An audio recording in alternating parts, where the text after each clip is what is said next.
चलिए कक्षा की शुरुआत करने की मैं घोषणा करता हूँ। सबसे पहले आप सबों को शुभ संध्या। जैसा कि आप लोग जानते हैं कि हम लोग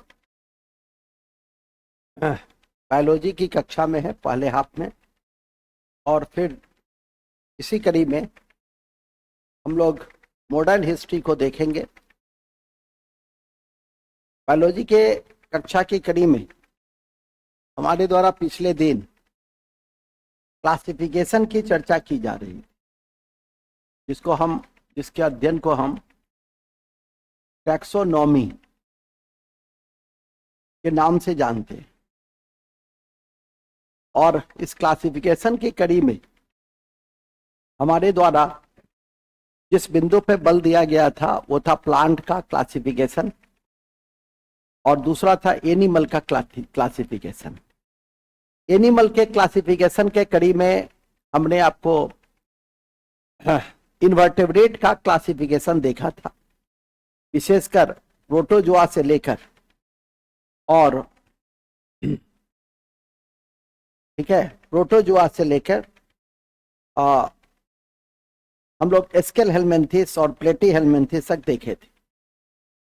याद करवा दें, इस कड़ी में पोरीफेरा, सिलेंट्रेटा, प्लेटी हेलमेंथिस, ऑर्थोपोडा, मोलस्का, नहीं करीब 9-10 जो इन्वर्टेब्रेट एनिमल के क्लासिफिकेशंस थे, उसके फीचर और उसके एग्जाम्पल को देखा। और परीक्षा के क्वेश्चंस भी वही कि कौन सा, जैसे आपसे पूछ सकता है कि स्टारफिश या सी कुकुम्बर किस फाइलम का है, तो किस फाइलम का है, इकाइनोडर्मेटा का है।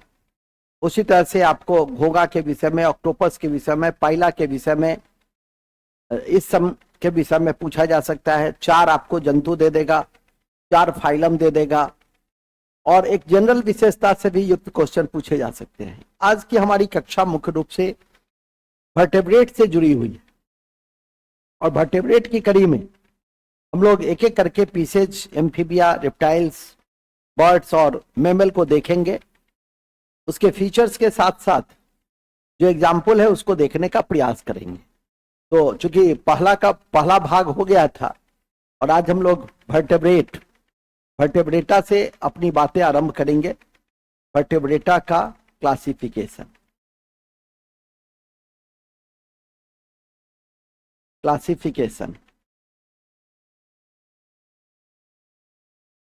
पार्ट 2, ठीक है।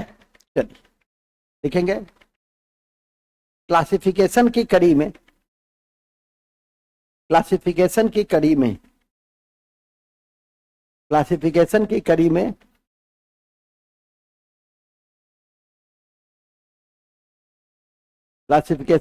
में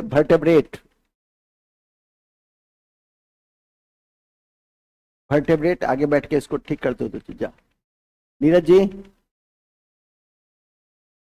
बीच में ही लोग आ जाता है ना। नीरज जी फोन करके कर।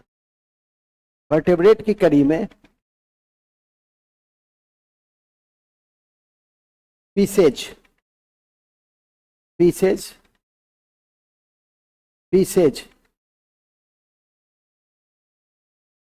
उभयचर, एम्फीबिया,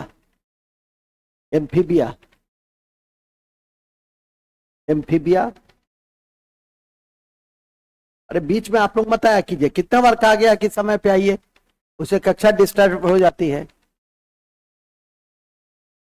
ठीक है, पीसेज, एम्फीबिया, रेप्टाइल्स,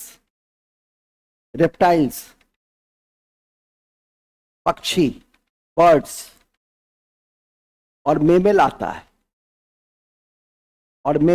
है, ठीक है। यही 5 है। डेवलपमेंट का भी जो इवोल्यूशन है वो इसी रूप में है भी। इसी कड़ी में सबसे पहले हम लोग पीसेज को देखेंगे, मत्स्य वर्ग को देखेंगे। तो लिखिए मत्स्य वर्ग। अब मत्स्य वर्ग का क्या क्या फीचर होता है, सबसे पहला हम लोग देखेंगे मत्स्य वर्ग।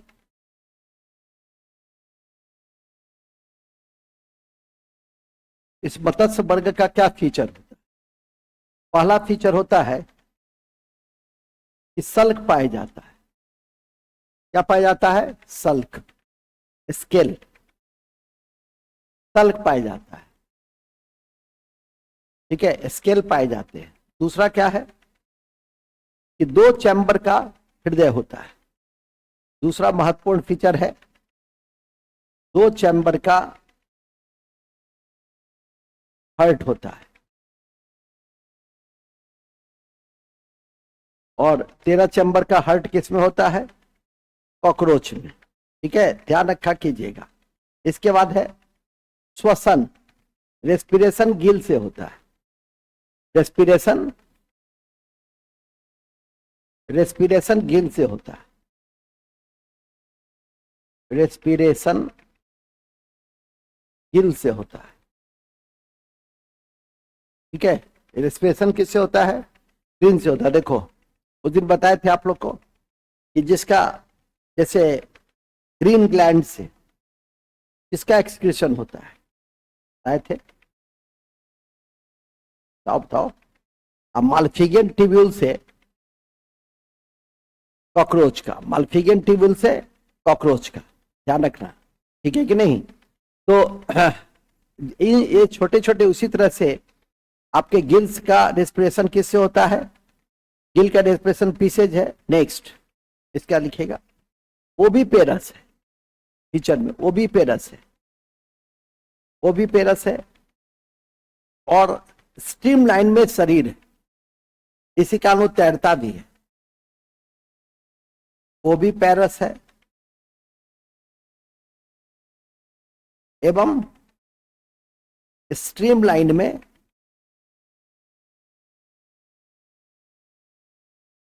शरीर है। ठीक है, स्ट्रीमलाइन में शरीर, स्ट्रीमलाइन में शरीर। ओके, चलिए अब इस कड़ी में कौन कौन है आपका मछली का उदाहरण? तो रोहू है, ठीक है, कतला है, डॉग फिश है। रोहू है, कतला है, डॉग फिश है, शार्क। उदाहरण में रोहू, कटला, डॉग फिश और शार्क,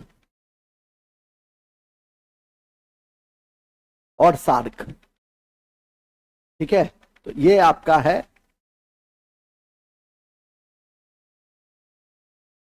वर्टेब्रेटा का क्लासिफिकेशन का पहला पार्ट्स।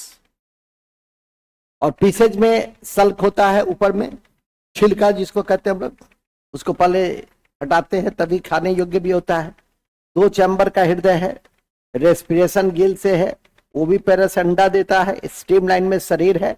और इसका एग्जाम्पल है, ऐसा कोई पिकुलियर और फीचर होगा तो तभी किसी जंतु के विषय में ध्यान रखिए। ठीक है कि नहीं? किसी ग्लैंड से, किसी ऐसे ऑर्गन का नाम, ठीक है, जैसे अभी माल्फिगियन टेबल्स की बात कर रहा था, ग्रीनलैंड की बात कर रहा था, नेफ्रिडिया की बात कर रहा था, तो ये सब आपको ध्यान में करके रखना है कि किसका क्या उत्सर्जन अंग होता है। फिलहाल अब पीसेज के बाद आता है दूसरा भाग है एम्फीबिया। तो लिखेंगे एम्फीबिया। एम्फीबिया, एम्फीबिया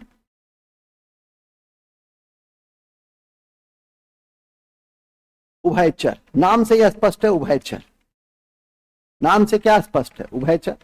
हिंदी में कहते हैं उभयचर, जो जल और थल दोनों में रहता है। जो जल एवं थल दोनों में रहता है। जो जल एवं थल दोनों में रहता है। कहते भी है कि एम्फीबियन बिहेवियर है इसका, दोनों तरफ रहता है। नीतीश बाबू की तरफ भी रहता है और लालू जी की तरफ भी रहता है। तो ऐसे बिहेवियर को क्या कहेंगे? एम्फीबियन बिहेवियर कहेंगे। ठीक है, कहते हैं हम लोग एम्फिएटिक नेचर है। ठीक है, अच्छे अंग्रेजी के शब्दों के इस्तेमाल में तो लोग नहीं समझेगा, लेकिन तुम तो समझते हो, तो तुम बताओगे कि जल थल दोनों में रहने वाला क्या होगा, एम्फीबिया होगा। पीसेज में लिखे कि जल थल दोनों में रहता, नहीं दिखे। दूसरा बिंदु लिखो, यह पहला प्राणी है जो जल से निकलकर स्थल में भी जीवित रह सकता है। यह पहला प्राणी है जो जल से निकलकर स्थल में भी जीवित रह सकता है। ठीक है, स्थिर रह सकता है।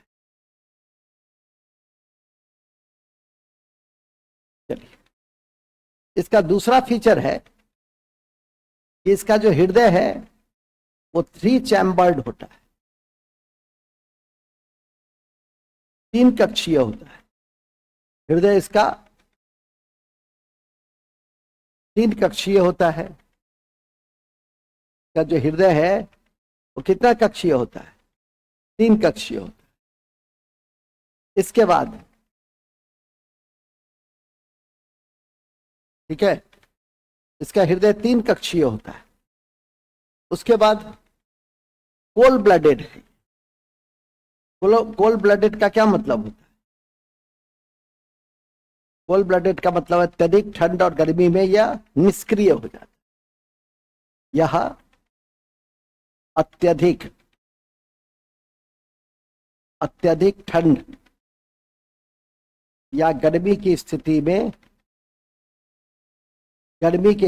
में यह निष्क्रिय हो जाता है, निष्क्रिय हो जाता है।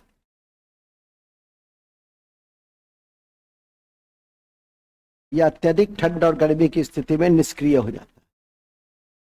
एम्फीबिया अत्यधिक ठंड और गर्मी की स्थिति निष्क्रिय, अर्थात यह कोल्ड ब्लडेड है। इस पे 3 चैम्बर्ड हर्ट, ठीक है, कक्षीय। कितना कक्षीय हर्ट है, वेरी गुड। चलो, यह जब लिखेंगे, यह अत्यधिक ठंड में अक्रिय हो जाता है तो इसे हिबरनेशन कहते हैं, इसे हिबरनेशन कहते हैं। देखो, 2 शब्द है, 2 शब्द है, कौन कौन से, हिबरनेशन, ध्यान रखिएगा, और एस्टिवेशन।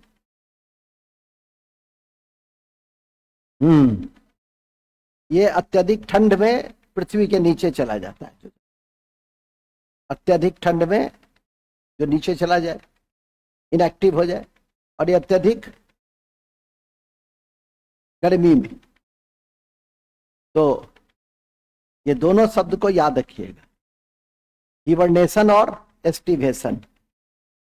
हिबरनेशन क्या है, अत्यधिक ठंड में निष्क्रिय हो जाना, और अत्यधिक गर्मी में निष्क्रिय हो जाना, उसको हम लोग एस्टिवेशन कहते हैं। ओके, उसको हम लोग एस्टिवेशन कहते हैं, उस पर नजर रखिए। नेक्स्ट, फिर इसके अन्य फीचर कौन कौन से, इसका श्वसन किससे किससे होता है। इसका श्वसन जैसे मनुष्य में होता है, ठीक है कि नहीं, लंग से भी हम लोग करते हैं, स्किन से भी करते हैं, लेकिन इसका श्वसन जो होता है वह गिल से भी होता है, लंग से भी होता है, और स्किन से भी होता है। तीनों, इसके श्वसन में तीनों अंग भाग लेता है। तो रेस्पिरेशन किससे होता है, रेस्पिरेशन गिल से। दूसरा स्किन से और लंग्स से।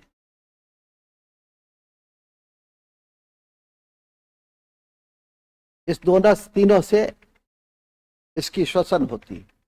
किसकी, इसकी। हाँ जी, चलिए, अब पहली बार किसी जंतु में हड्डी देखना, तो कौन सा जंतु है, वो है, तो लिखेंगे इस वर्ग के प्राणियों में पहली बार हड्डी का विकास हुआ। इस वर्ग के प्राणियों में पहली बार हड्डी देखा गया। मेढक का हड्डी देखे हो ना, मेढक का हड्डी नहीं देखे हो, देखे हो, बायोलॉजी आईएससी नहीं पढ़े थे क्या। चलिए नेक्स्ट, इसके बाद है इस वर्ग के प्राणी ओविपेरस होते हैं और अंडे से विकसित होकर लार्वा बनता है एवं अंडे से विकसित होकर लार्वा बनता है। और मेढक के लार्वा को क्या कहते हैं? टैडपोल। अंडे से विकसित होकर लार्वा बनता है, मेढक के लार्वा को टैडपोल कहते हैं। मेढक के लार्वा को टैडपोल कहते हैं, जो शाकाहारी होता है। लार्वा शाकाहारी होता है, लेकिन वो जब आगे बढ़ जाता है, वयस्क होता है, तो मांसाहारी हो जाता है। ठीक है, चलिए इसका क्या है? ओविपेरस।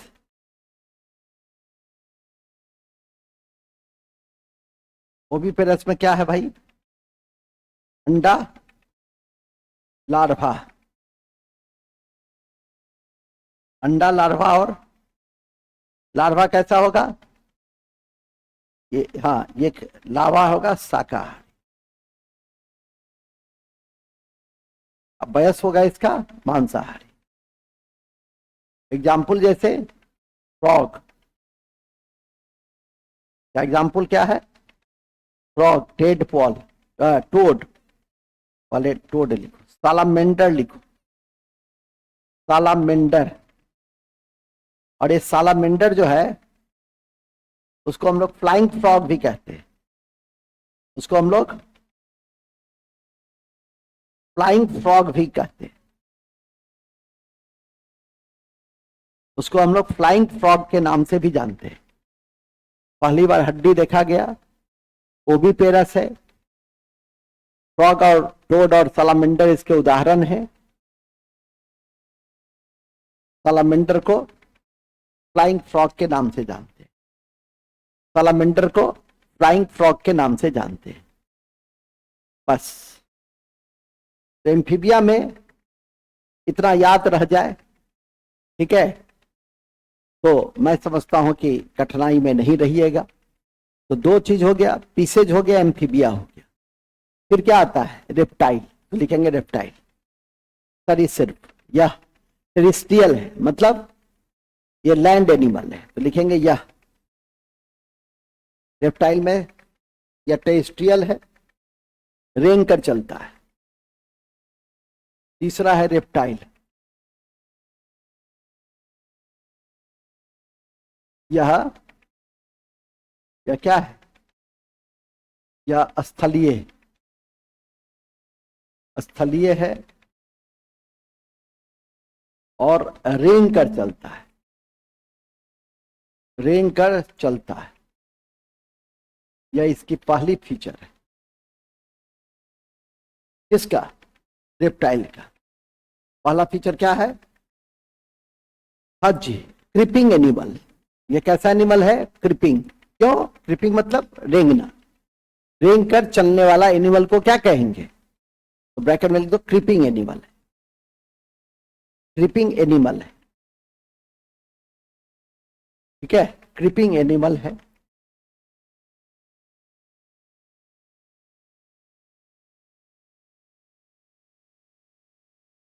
दूसरा, इसका जो सल्क होता है वो वाटर रेसिस्टेंस सल्क पाए जाते हैं। वाटर रेसिस्टेंस सल्क पाए जाते हैं। किसमें? किसमें? रेप्टाइल में वाटर रेसिस्टेंस सल्क पाए जाते हैं, ठीक है, वाटर रेसिस्टेंस सल्क पाए जाते हैं। पॉइंट नंबर 4, 5 लिख देंगे। 3 चैम्बर हृदय होता है, कोल ब्लडेड, ठीक है। 3 चैम्बर, 3 कक्षीय हृदय है और कक्षीय हृदय एवं क्या है? कोल ब्लडेड ये भी भाग जाता है, ठीक है, कोल्ड ब्लडेड।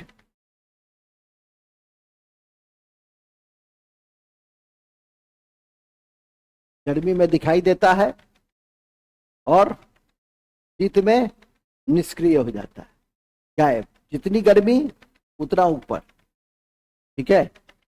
ऐसे भी ये सब तो हम लोग के यहाँ का सामान है कि सांप गर्मी में दिखाई देता है, ठंडा में सोया रहता है। तो उसे क्या कहते हैं? जो ठंड में निष्क्रिय हो जाए, हिबरनेशन। और जो गर्मी में निष्क्रिय हो जाए, हाजी।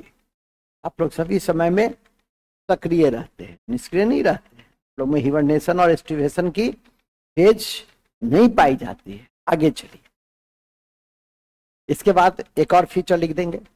इस वर्ग के प्राणी वो भी पेरस होते हैं, वो भी पेरस होते हैं, लेकिन मगरमच्छ बच्चा देता है। तो मगरमच्छ के बच्चा को क्या कहते हैं? वो भी पेरस है।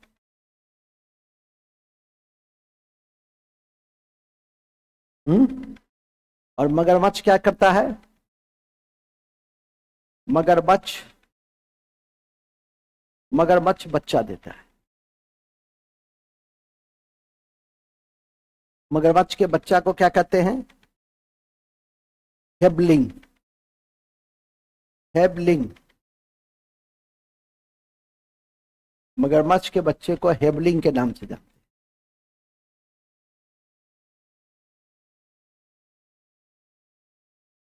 मगरमच्छ के बच्चे को हेबलिंग के नाम से जानते हैं। ओके, मगरमच्छ के बच्चे को हेबलिंग के नाम से जानते हैं। क्या क्या हुआ इसमें? इंपॉर्टेंट पॉइंट्स क्या है? त्रिकक्षीय हृदय है, गर्मी में सक्रिय हिबरनेशन की फेज होते हैं, वाटर रेसिस्टेंस सल्क होता है, ठीक है, क्रिपलिंग एनिमल है, मतलब तैरता है। तो इस तरह से इस रेप्टाइल के फीचर को भी आपने देखा। और इससे जुड़े हुए जो महत्वपूर्ण जंतु हैं, रेप्टाइल का महत्वपूर्ण जंतु क्या है? टॉर्टवाइज है, स्नेक है, लिजार्ड है, क्रोकोडाइल है। ये जितना है सब क्या है? सब रेंगने वाला है। जैसे स्नेक, लिजार्ड, हाँ जी। सबसे पॉइजनस स्नेक क्या होता है? Deadly poisonous. All sea snake are deadly poisonous. तो नोट में एक और लिख दो, सभी समुद्री सांप अत्यधिक जहरीला होता है। सभी समुद्री सांप, all sea snake are deadly poisonous. All sea snake are deadly poisonous. Deadly poisonous. कौन सा सांप अपने बच्चे को ही खा जाता है? कोबरा। नोट नंबर 2, कोबरा अपने बच्चे को ही खा जाता है। अपने बच्चे को ही खा जाता है। कोबरा अपने बच्चे को ही खा जाता है। चलिए, तो रेप्टाइल हो गया। अब रेप्टाइल के बाद क्या आया? एविज, पक्षी।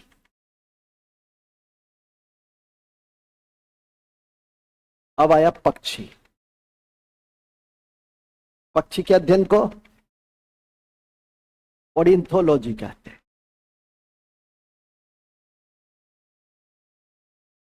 Study of bird. और इंडिया का प्रसिद्ध एंथोलॉजिस्ट कौन थे? सलीम अली। याद रखिएगा, ये सबसे प्रसिद्ध ऑर्निथोलॉजिस्ट थे। और कांग्रेस के संस्थापक भी ऑर्निथोलॉजिस्ट थे। क्या नाम था उनका? A O Hume. A O Hume. A O Hume के विषय में ही लिखाते हैं। कांग्रेस के संस्थापक और हर्मिट ऑफ शिमला, शिमला के संत, ऑर्निथोलॉजिस्ट, और 20 साल तक कांग्रेस के महासचिव रहे और कांग्रेस के संस्थापक थे, जो एक रिटायर्ड सिविल सर्वेंट थे, इटावा के जिला कलेक्टर थे। इतनी बात तो कम से कम यो ह्यूम में जरूर याद रखिए। अब आइए, हम लोग अभी ओरिंथोलो, हम लोग अभी बर्ड में, इतिहास में नहीं। तो बर्ड में अभी आपने देखा कि इसके अध्ययन को ओरिंथोलॉजिस्ट कहते हैं। ओरिंथोलॉजी और जो अध्ययन करता है उसको ओरिंथोलॉजिस्ट के नाम से जानते हैं। फीचर क्या है इसका, तो लिखेंगे इसका पहला फीचर है पंख होता है। इसके शरीर में सल्क रूपांतरित होकर पंख हो जाते हैं। सल्क स्केल जो है वो पंख का निर्माण कर लेता है, और आगे वाली भुजा विंग्स के रूप में विकसित होती है, और इसकी आगे वाली भुजा विंग्स के रूप में विकसित होती है। आगे वाली भुजा विंग्स के रूप में विकसित होती है। चलिए, तो पहला फीचर है कि सल्क जो है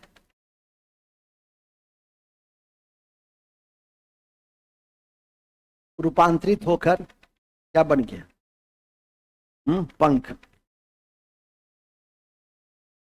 क्या हो गया, पंख हो गया।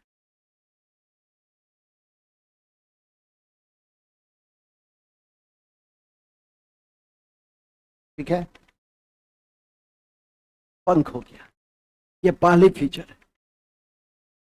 दूसरी फीचर क्या है जो सबसे इंपॉर्टेंट है, वो पंख होंगे तो याद रहेगा, पक्षी जब भी है तब पंख होगा। इसका जो सबसे इंपॉर्टेंट है कि पहला ऐसा क्लास है जिसमें 4 कक्ष होता है। ये सबसे बड़ी विशेषता है कि फर्स्ट क्लास, पहला क्लास है जो 4 चैम्बर्ड होता है।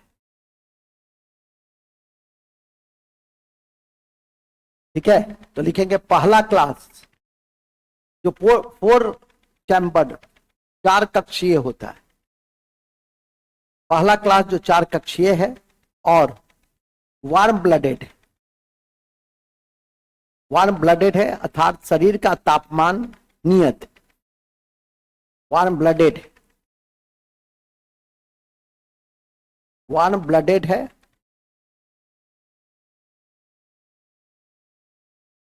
टेम्परेचर कांस्टेंट, टेम्परेचर कांस्टेंट है, बहुत बढ़िया। वार्म ब्लडेड है, टेम्परेचर कांस्टेंट। ठीक है, वार्म ब्लडेड है और टेम्परेचर कांस्टेंट, याद रखिएगा। वार्म ब्लडेड है, टेम्परेचर कांस्टेंट किसका, और हमारा कैसा है, हम भी ऐसी प्रकृति के हैं। हमारा भी टेम्परेचर गर्मी हो कि ठंडा हो 98.4 डिग्री फ़ारेनहाइट होता है। ये नहीं कि सेल्सियस होता है, नहीं तो तब तो लोग आपके माथे पे प्रेशर कुकर रख देंगे, केतली रख देंगे, चाय गर्म पी लेंगे।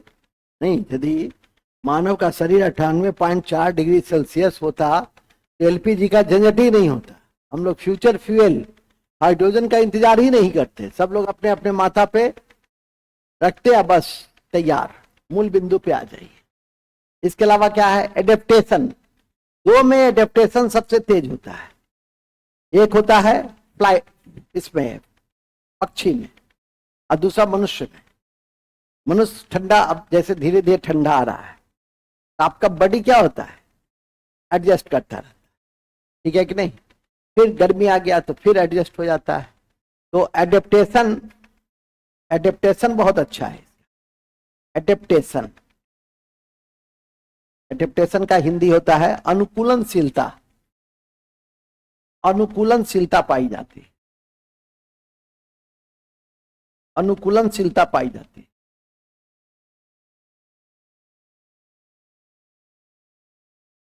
किसमें पाई जाती है, एविज में अनुकूलनशीलता पाई जाती है। ठीक है, एविज में अनुकूलनशीलता या एडेप्टेशन पाई जाती है, अंडरलाइन कर लीजिए।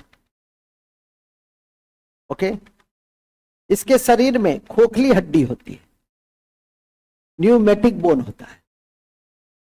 इसके शरीर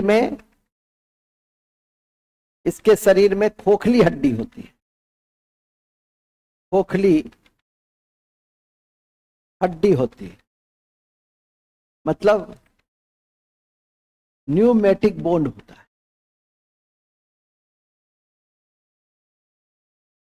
कैसी हड्डी है? खोखली हड्डी। खोखली हड्डी को क्या कहते हैं? न्यूमेटिक बॉन्ड कहते हैं। खोखली हड्डी होती है न्यूमेटिक बोन। पूछेगा निम्नलिखित में से किस में न्यूमेटिक बोन पाई जाती है? ठीक है, बस। खोखली होने की वजह से इसका प्रेशर क्या रहता है? संतुलन में रहता है, जिससे कि उड़ने की क्षमता अत्यधिक। सबसे ऊंचाई पे उड़ने वाला कौन है? गिद्ध। हाँ, ठीक है, सबसे ऊंचाई। पीछे मुड़कर कौन उड़ता है? पीछे देख करके हमिंग बर्ड। तो लिखिए, सबसे अधिक ऊंचाई पर, नोट, सबसे अधिक ऊंचाई पर चील और गिद्ध उड़ता है। ठीक है, जब पॉल्यूशन को कंट्रोल भी करता है। चील और गिद्ध उड़ता है। पीछे मुड़कर पीछे मुड़कर देखकर, पीछे देखकर उड़ने वाला पक्षी, उड़ने वाला पक्षी हमिंग बर्ड। पीछे मुड़कर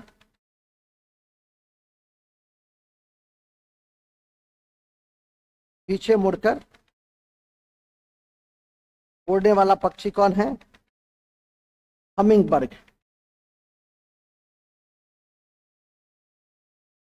ठीक है, कौन है? हमिंग बर्ड है, याद रखिएगा। कौन bird? Humming bird. Humming bird. कौन बर्ड? Humming bird. अन्य उदाहरण तो जानते ही हो, पेंगुइन, ऑस्ट्रिच, कीवी। लिख लो। कौवा तोता लिखाने लगे तब तो हो गया, मेरा दिन खराब हो गया। हाँ, तो मूर्ख। पेंगुइन अंटार्कटिका का है। कीवी कहाँ पाया जाता है? कीवी न्यूजीलैंड में। ये सब जीके है इसलिए लिखा दिए। शुतुरमुर्ग, जिसका अंडा सबसे बड़ा होता है, ये याद रखिए। कौन? हाँ हाँ, कीवी, कीवी न्यूजीलैंड में। ऑस्ट्रिच लिखिए, लिख लिए ना। इसके बाद पेंगुइन लिखिए लिए। तोता मैना तो है ही। आती आती आती। क्या और कुछ? ये आपके हैं पक्षी। वर्टिब्रेट में सबसे पहले क्या पढ़े? पीसेज। फिर क्या पढ़े? एम्फीबिया। फिर क्या पढ़े? रेप्टाइल। फिर क्या पढ़े? पक्षी। अब क्या पढ़ेंगे? लास्ट मेमेलिया, मतलब हम लोग तो लिखेंगे मेमेलिया। मेमेलिया।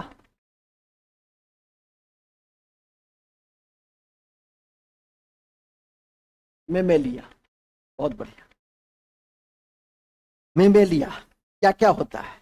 ये एक ऐसा प्राणी है जो हम लोग तीनों जगह पाए जाते हैं, जल, थल और नभ में। तो सबसे पहला तो यही है, जल, थल, नभ, तीनों में पाए जाते हैं।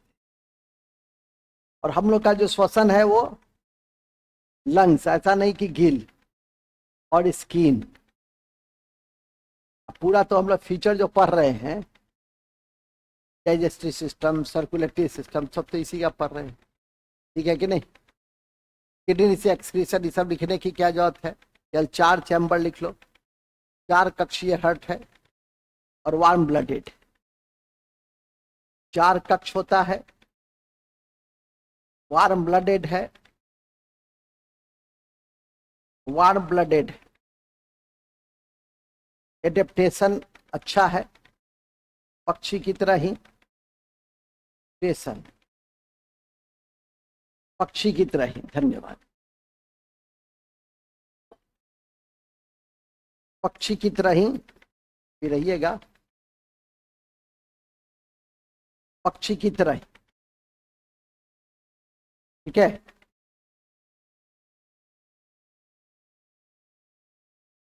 बहुत बढ़िया। इसके बाद मानव शरीर पर, मतलब मेमेलिया के शरीर पर बाल पाए जाते हैं, तो लिखेंगे शरीर पर बाल, शरीर पर बाल, जलीय स्तनधारी को छोड़कर, जलीय स्तनधारी को छोड़कर, ठीक है। वो क्या करता है, वो अपने त्वचा के निकट वसा का लेयर रखता है। जलीय जो स्तनधारी होता है अपने त्वचा के नीचे वसा का लेयर रखता है, जिसे क्या कहते हैं, एडिपोज टिश्यू। तो लिखेंगे जलीय स्तनधारी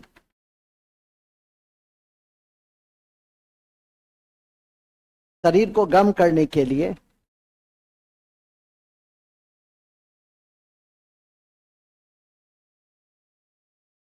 शरीर को गर्म करने के लिए अपने त्वचा के निकट वसा का जमाव रखते हैं, वसा का जमाव रखते हैं, वसा का जमाव रखते हैं, जिसे एडिपोज टिश्यू कहा जाता है, जिसे एडिपोज टिश्यू कहा जाता है,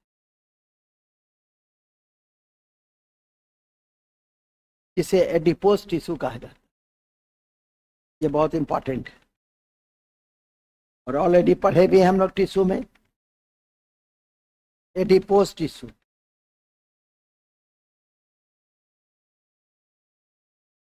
इसके बाद क्या है, उसके बाद हम लोग पढ़े थे पसीने वाली ग्रंथि, श्वेत ग्रंथि, तो लिख देंगे स्वीट ग्लैंड होता है, जो पसीने को क्या करती है, जो पसीने को नियंत्रित करती है, पसीना को नियंत्रित करती है, ठीक है। इसके अलावा इस वर्ग के प्राणी में एक विशेष प्रकार की ग्रंथि पाई जाती है, जिसे हम लोग कहते हैं सेबेसियस ग्लैंड। वो सेबेसियस ग्लैंड ऑयली लिक्विड बनाता है और जिससे कि जल से क्या होता है, सुरक्षा मिलती है। तो हम लोग के शरीर पर, ठीक है, एक तो त्वचा क्या होती है, इसमें छिद्र नहीं होते, तो जल बाहर, ये त्वचा जल रोधी है, वायु रोधी, नहीं तो जल घुसता, वायु घुसता तब तो समस्या होती। तो प्रकृति ने सब कुछ हम लोग को उसी तरह से भेजा है। इसमें जो ग्लैंड है सेबेसियस ग्लैंड, वो वायली बनाता है और ये वायली क्या करता है, जल से सुरक्षा करता है। तो लिखेंगे एक विशेष प्रकार के gland, sebaceous gland, sebaceous gland पाया जाता है, सेबेसियस ग्लैंड पाया जाता है, जो वायली लिक्विड को निकालता है। वायली लिक्विड, तेलीय, जो तेल को निकालता है, तेल द्रव्य को निकालता है और ये जल से सुरक्षा करता है, और यह जल से सुरक्षा करता है, ठीक है। मेमेलिया का लक्षण सब तो सेबेसियस ग्लैंड है, सेबेसियस ग्लैंड है। ये क्या करेगा, वायल निकालेगा और ये वायल क्या करेगा, जल से सुरक्षा करेगा, जल से सुरक्षा करेगा, ठीक है। ये वायल क्या करेगा, जल से सुरक्षा करेगा। अब लास्ट क्या है, विविपेरस होता है, बच्चा देता है, विविपेरस होता है, बच्चा देता है। इसके बाद कई बच्चा देता है और इसके बाद है मेमोरी ग्लैंड होता है, मेमोरी ग्लैंड दूध पिलाती, दूध पिलाती। हम लोग का जो विकास हुआ है वो किससे हुआ है, दूध से, ठीक है। मानव का विकास एक ऐसे खाद्य पदार्थ से होता है जिसमें विटामिन सी और आयरन नहीं होता, ठीक है। तो विटामिन सी और आयरन को छोड़कर दूध में सभी प्रकार के जो न्यूट्रिशियस सब्सटेंस है वो पाए जाते हैं। जितने भी मेमल है सब स्थल पे है, कोई उड़ता नहीं, लेकिन अपवाद तो हर चीज का है। एक उड़ने वाला भी मेमल है जो शाम में कभी कभी यहां भी देखते होंगे, हाँ, उसका नाम है बैट, अल्ट्रासोनिक वेव क्रिएट करता है। तो लिखेंगे उड़ने वाला स्तनधारी चमगादड़ है, चमगादड़ है, चमगादड़ है। उड़ने वाले स्तनधारी को हम लोग क्या कहते हैं? चमगादड़, जो अल्ट्रासोनिक वेव क्रिएट करता है, जो अल्ट्रासोनिक वेव क्रिएट करता है।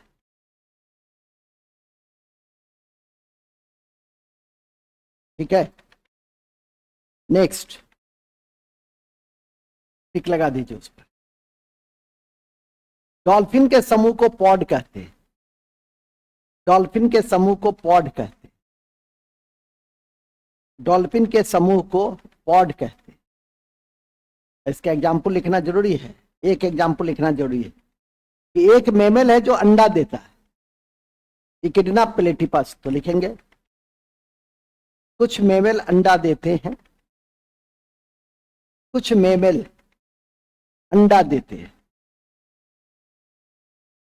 कुछ मेमल अंडा देते हैं,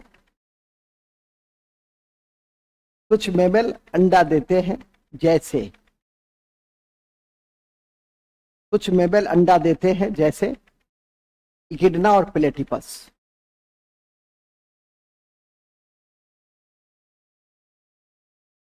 इकिडना और प्लेटिपस,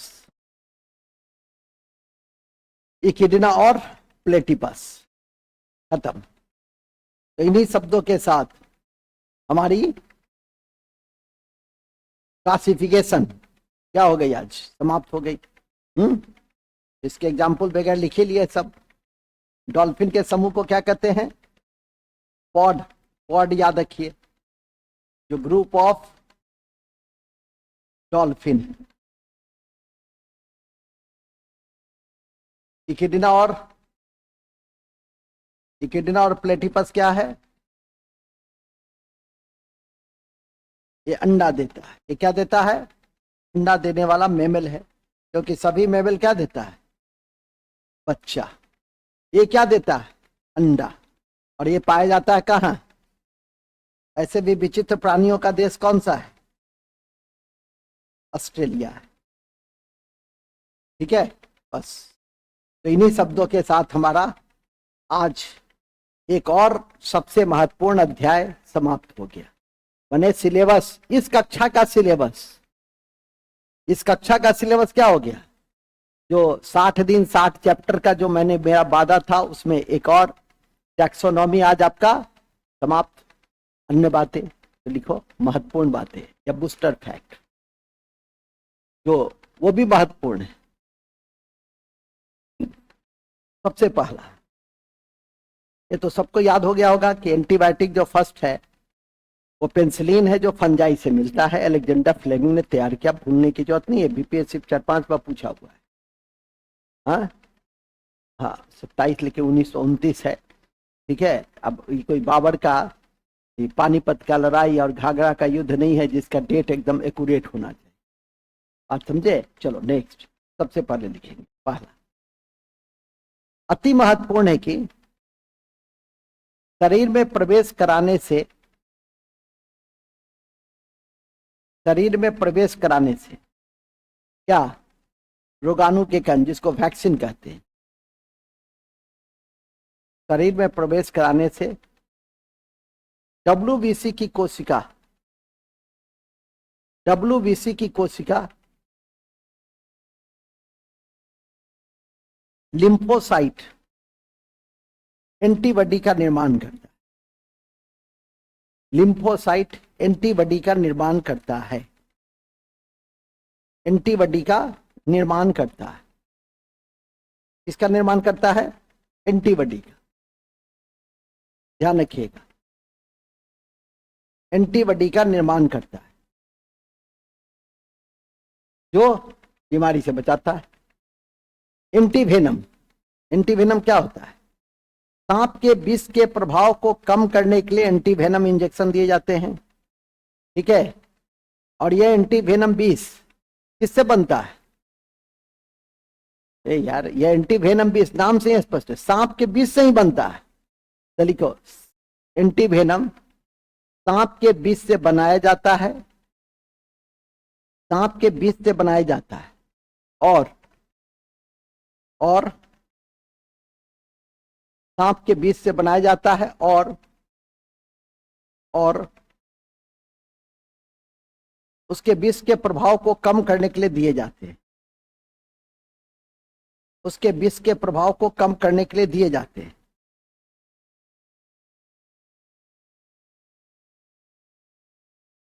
इथाइल अल्कोहल के अधिक सेवन करने से लीवर कैंसर होता है।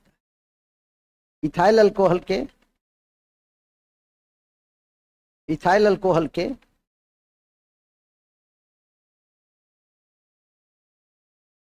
अल्कोहल के अधिक सेवन करने से लीवर कैंसर होता है।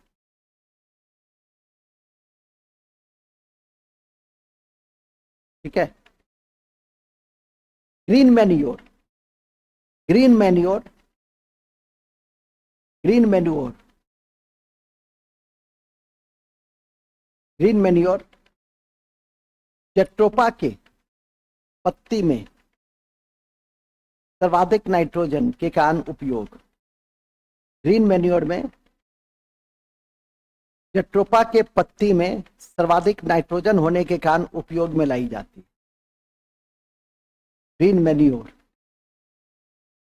बताए भी आप लोग को है, हरी खाद, ठेचा, सनई, मल्चिंग, ये सब ऐसा अवधारणा है जिसको आज की तारीख में आपको याद रखना है। बायो इंसेक्टिसाइड, ठीक है कि नहीं, तो ध्यान रखिएगा। जैव या जैव, पहला क्या लिखे? Green manure. ग्रीन मैन्योर में किसका इस्तेमाल करते हैं? जिसमें नाइट्रोजन ज्यादा होता है, जैसे जेट्रोपा, क्योंकि भारतीय मिट्टी में नाइट्रोजन की कमी होती है, तो हम लोग केमिकली क्या डालते हैं? यूरिया। हम लोग केमिकली क्या डालते हैं? यूरिया। अब यूरिया के प्रभाव को कम करने के लिए, क्योंकि यूरिया का लॉन्ग टर्म बहुत खराब है, उस तरह से जेट्रोपा का लॉन्ग टर्म खराब नहीं है, और मिट्टी में जिस तत्व की कमी है उसकी भी पूर्ति हो जाती है। दूसरा देखिए, बायोपेस्टिसाइड में, बायो इंसेक्टिसाइड में, जैव कीटनाशी में, जैव कीटनाशी में नीम का तेल, नीम का तेल, नीम का खल्ली, नीम का खल्ली, ट्राइकोडर्मा, ट्राइकोडर्मा, ट्राइकोडर्मा, गैम्बूसिया जो मछली को खाया जाता है, गैम्बूसिया, गैम्बूसिया मछली नहीं, मच्छर को खाया जाता है, गैम्बूसिया इत्यादि का उपयोग किया जाता है, उपयोग किया जाता है। टिक लगा दीजिएगा। गैम्बूसिया मछली मच्छर को नियंत्रित करती है, वहां पे लिख दीजिए, गैम्बूसिया मछली मच्छर को नियंत्रित करती है। नेक्स्ट, सबसे पहला जीएम क्रॉप, जीएम क्रॉप का मतलब जेनेटिकल मॉडिफाइड, सबसे पहला जीएम क्रॉप या जेनेटिकल मॉडिफाइड,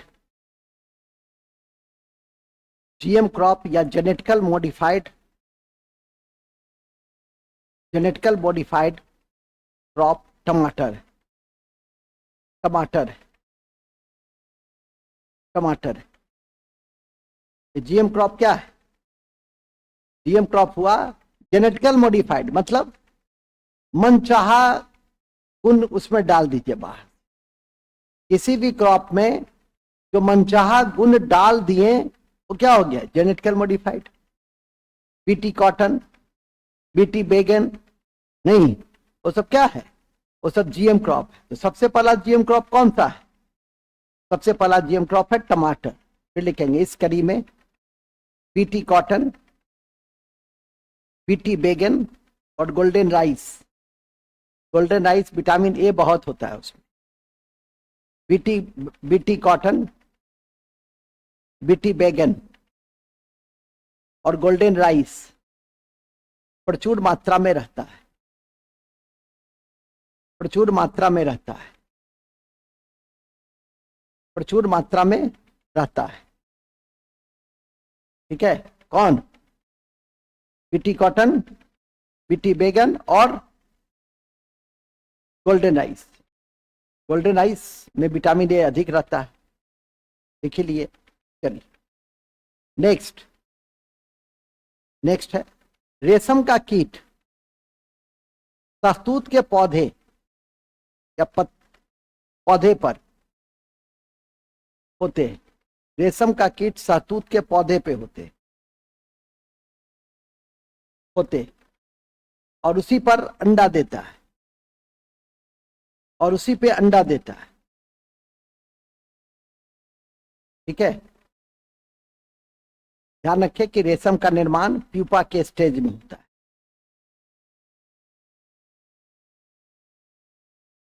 रेशम का निर्माण प्यूपा के स्टेज में होता है और कोकून बन जाने पर किसानों को प्राप्त होता है। और कोकून सेकेंड स्टेज में जब डेवलप हो जाता है, कोकून के रूप में डेवलप होकर किसान रेशम का उत्पादन करते हैं। बिहार में रेशम का सबसे प्रसिद्ध केंद्र कौन सा है? भागलपुर। ठीक है, भागलपुर। ये लिखने की नहीं, सुनने की जरूरत है। रेशम रासायनिक दृष्टि से क्या रहता है? प्रोटीन। तो लिखेंगे रेशम रासायनिक दृष्टि से प्रोटीन होता है। रेशम रासायनिक दृष्टि से प्रोटीन होता है। विश्व में सबसे अधिक रेशम चीन में, उसके बाद भारत में। और भारत एक ऐसा मुल्क है जहां रेशम के सभी वैरायटी पाए जाते हैं। एरी, मूंगा, तसर, सभी प्रकार पाए जाते हैं। ठीक है, बिहार में भागलपुर, आसाम में सुआलकुची, ये सब बहुत महत्वपूर्ण है। झारखंड में चाईबासा, ये सब रेशम के क्षेत्र में सबसे, बिहार में सबसे अधिक रेशम भागलपुर में, झारखंड के चाईबासा में इत्यादि क्षेत्रों में, और देश में कर्नाटक में। भारत में सबसे अधिक रेशम कर्नाटक में होता है। मधुमक्खी एक सामाजिक कीट, चींटी और दीमक की तरह एक सामाजिक कीट है, चींटी और दीमक की तरह। चींटी और दीमक की तरह। ठीक है, अब देखो, हम तो लिखा दिए क्या कि सामाजिक कीट कौन है। एक परीक्षा में क्वेश्चन है कि निम्नलिखित में से किसमें रासायनिक संवाद व्यवस्था प्रबंधन सबसे मजबूत होता है? समझने की बात है। जो रासायनिक संवाद व्यवस्था होगा वो किसमें होगा? जो सामाजिक कीट होगा। ठीक है कि नहीं? लेकिन इस सामाजिक कीट को शब्दों के जाल में कैसे फंसा दिया। ठीक है, और शब्दों के जाल में जो समझने वाला था, केमिकल कहते हैं ना, बड़ा स्ट्रांग इसका बॉन्डिंग, मतलब सामाजिक संबंध इसका बहुत अच्छा है। तो सामाजिक कीट में केमिकल मैसेंजर सिस्टम क्या होगा? स्ट्रांग होगा। दीमक में, मधुमक्खी में, चींटी में इत्यादि में। आगे देखिए, तो वो जो हार्मोन है जो इस केमिकल मैसेंजर सिस्टम को मजबूत करता है, उस हार्मोन को क्या कहते हैं? उसका नाम है फेरोमोन। लिख दीजिए। फेरोमोन के कारण बड़ा इंपॉर्टेंट हार्मोन है।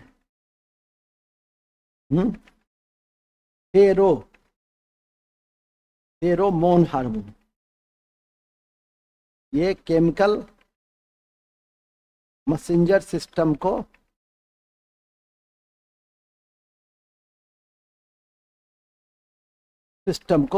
क्या करता है? मजबूत करता है। केमिकल मैसेंजर सिस्टम को मजबूत करता है। कौन? फेरोमोन।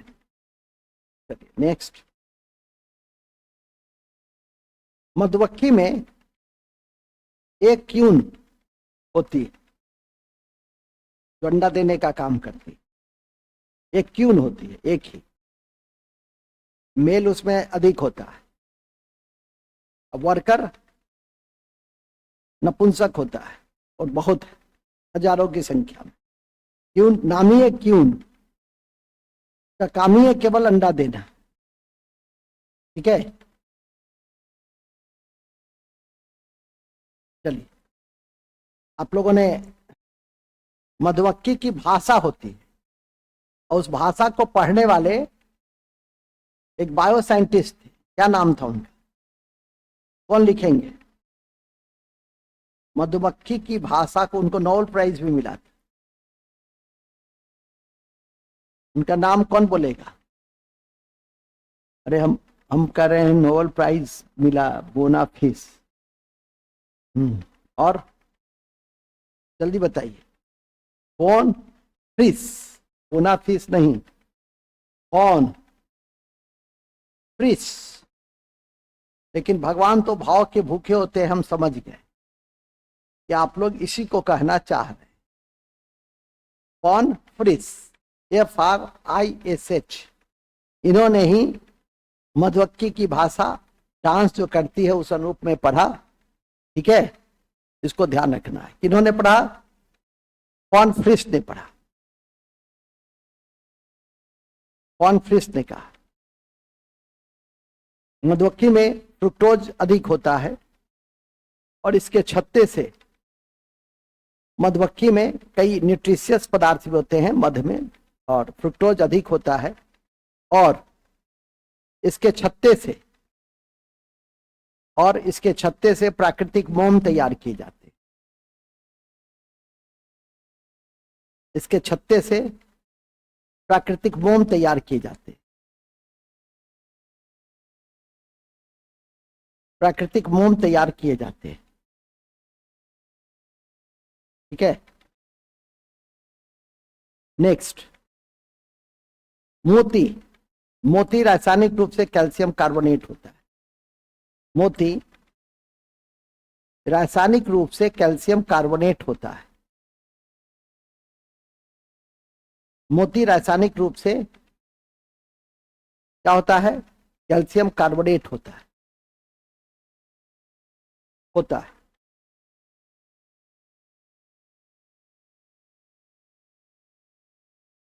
नेक्स्ट, हमारा जो पौधा होता है पुष्प, उसमें क्या क्या होता है? रूट, स्टेम, लीफ और फ्लावर। ठीक है, इसको भी थोड़ा जानो तो लिखेंगे पौधे में, पुष्पीय पौधे में जड़, तना, पत्ती और फूल होते। पत्ती और फूल होते।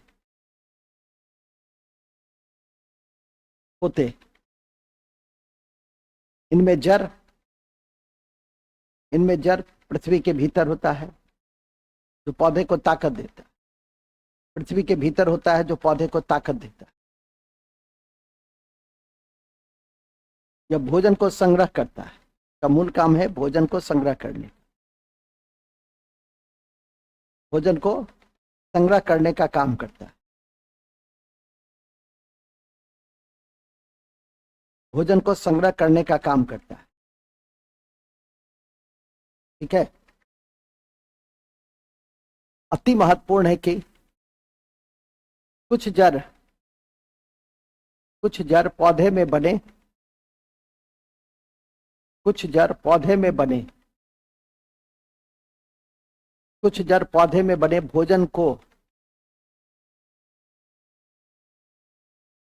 भोजन को संचित करने का काम करते हैं। भोजन को संचित करने का काम करते हैं। जैसे गाजर,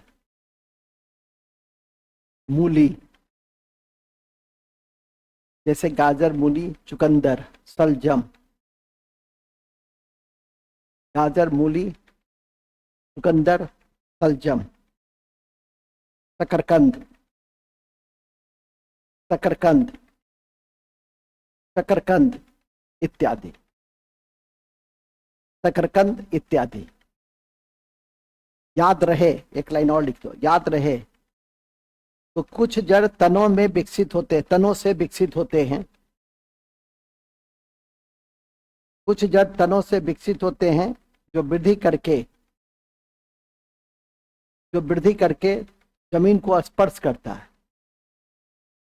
कुछ जड़ तनों से विकसित होते हैं जो वृद्धि करके जमीन को स्पर्श करता है, इसको प्रॉप रूट कहते हैं। इसको कौन सा रूट कहते हैं? Prop root. जैसे बरगद, बरगद का पेड़ क्या है, किसका उदाहरण? प्रॉप रूट का उदाहरण। पीपल सबसे ज्यादा ऑक्सीजन देता है। रबर, रबर इत्यादि। ध्यान रखें कि जड़ में नोड और इंटरनोड नहीं होता है। ध्यान रखें कि जड़ में नोड या इंटरनोड नहीं होता है, ठीक है, जबकि तना में होता है, तना में होता है। तना फोटोट्रॉपिक होता है। फोटोट्रॉपिक का मतलब समझते हैं कि प्रकाश की दिशा की तरफ विकसित होना। जड़ उल्टा होता है, क्योंकि जड़ क्या है, मिट्टी में है, तो लिखेंगे तना फोटोट्रॉपिक होता है, फोटोट्रॉपिक होता है, फोटोट्रॉपिक होता है या पौधे को ताकत देता है। तना पौधे को ताकत देता है,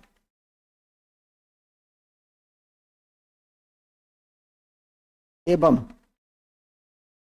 जड़ से जल और लवण को लेकर, खनिज लवण को लेकर पत्ती के विभिन्न हिस्सों तक पहुंचाता है, एवं जड़ से जल और खनिज लवण को लेकर पत्ती को विभिन्न स्तर तक पहुंचाता है।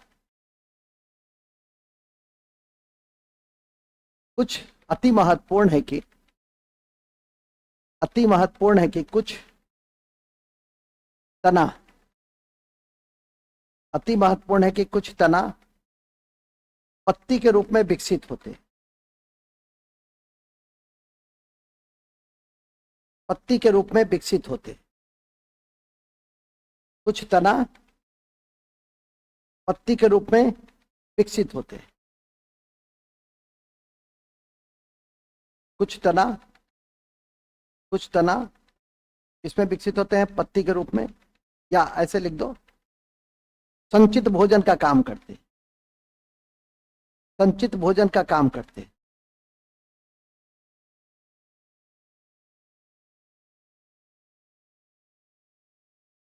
जैसे पत्ती के रूप में जो विकसित होते हैं वो क्या है, नागफनी। पत्ती क्रमशः लिख देते हैं, वहां पत्ती के रूप में विकसित होते हैं और संचित भोजन का काम करते हैं। जैसे क्रमशः नागफनी और आलू प्याज अदरक, आलू प्याज अदरक हल्दी, आलू प्याज, समझ गए ना, आलू प्याज अदरक हल्दी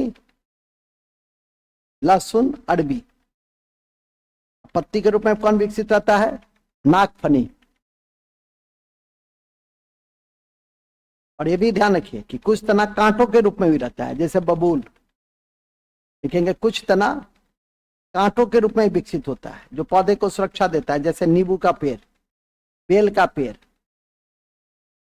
ये सब तो गांव घर में देखते भी होंगे। कुछ तना कांटों के रूप में विकसित होता है, जैसे नींबू का पेड़, बेल का पेड़, बबूल का पेड़ इत्यादि इत्यादि, ठीक है। कुछ तना में टेंड्राइल होता है। टेंड्राइल क्या होता है, कुछ तना में टेंड्राइल होता है। ये टेंड्राइल जो होता है ये चढ़ने का काम करता है ऊंचाई पे। जैसे कद्दू का प्लांट क्या है, कभी देखे हो नीचे, वो चढ़ता है। तो लिखेंगे ट्रेंडाइल होता है जैसे कद्दू, करेला, खीरा, ककड़ी,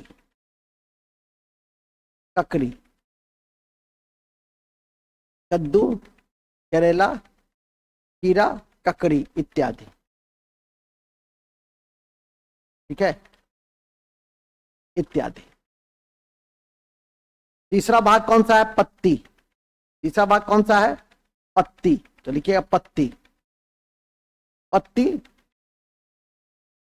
में जो सूक्ष्म छिद्र पाया जाता है वह श्वसन का काम करता है, पत्ती। तीसरा है लीफ, पत्ती, जिसमें जो सूक्ष्म छिद्र पाए जाते हैं वो श्वसन का काम करता है। श्वसन का मतलब ऑक्सीजन और CO2 को विनिमय का कार्य काम करता है वो। और इसी में क्लोरोप्लास्ट होते हैं, जिसके द्वारा प्रकाश संश्लेषण होता है। ठीक है, पत्ती की सतह पर जो कोशिका होगा वो क्या है, कोशिका क्लोरोप्लास्ट है। और ये क्लोरोप्लास्ट क्या करेगा, पढ़े है ना, फोटोसिंथेसिस का काम करेगा।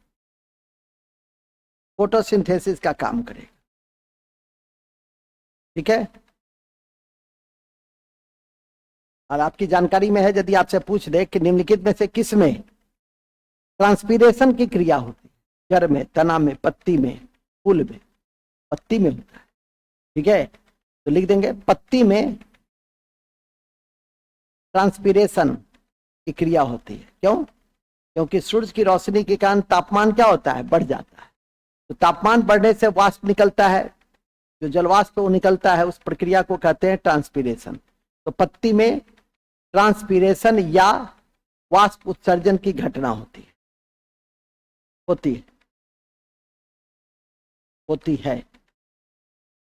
ठीक है, कुछ पौधे में, कुछ पत्ती में। ठीक है, ट्रांसपीरेशन कम तो वाटर लॉस कम, जैसे कैक्टस, नागफनी।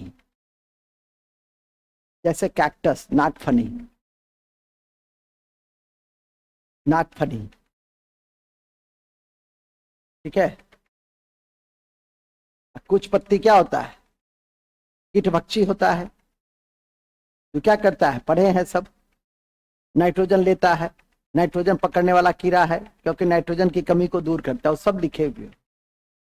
ओके, चलिए,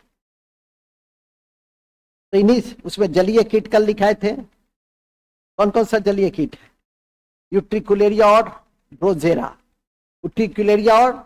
और शेष सब है वो नन जलीय कीट, उसको ध्यान रख लीजिए। मेघालय में पाया जाता है अधिकांश, तो ध्यान रखिए। लास्ट है फल। ठीक है, लास्ट है फल नहीं, फूल।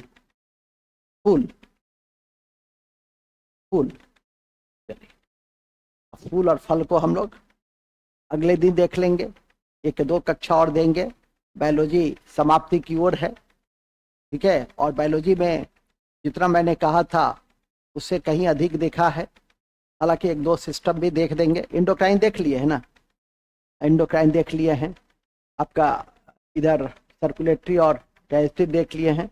एक दिन कोशिश करेंगे कि एक्सक्रीटरी, रिप्रोडक्टिव, श्वसन, उसका जो मूल पॉइंट है वो बता दें। ठीक है, आप लोग पढ़े तो हैं ही, लेकिन उसको ध्यान करके रखिएगा। नोट में लिख दीजिए, आ जाइए, नोट में लिख दीजिए, स्केलेटन सिस्टम को आज तैयार कर लेंगे।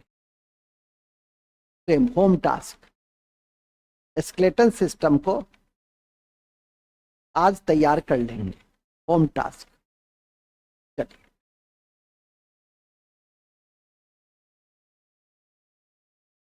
5 मिनट का ब्रेक है, उसके बाद आपकी 6:30 बजे से आधुनिक भारत की महत्वपूर्ण कक्षा है, जिसमें हम आज प्रशासनिक और शैक्षणिक नीति के विषय में आपको जानकारी देंगे। हम लोग नीतियां देख रहे हैं और नीतियों के द्वारा ब्रिटिश साम्राज्य के सुदृढ़ीकरण को दिखला रहे हैं। तब तक के लिए टेक रेस्ट। Thank you. देख लो जी, रिकॉर्डिंग बंद करो।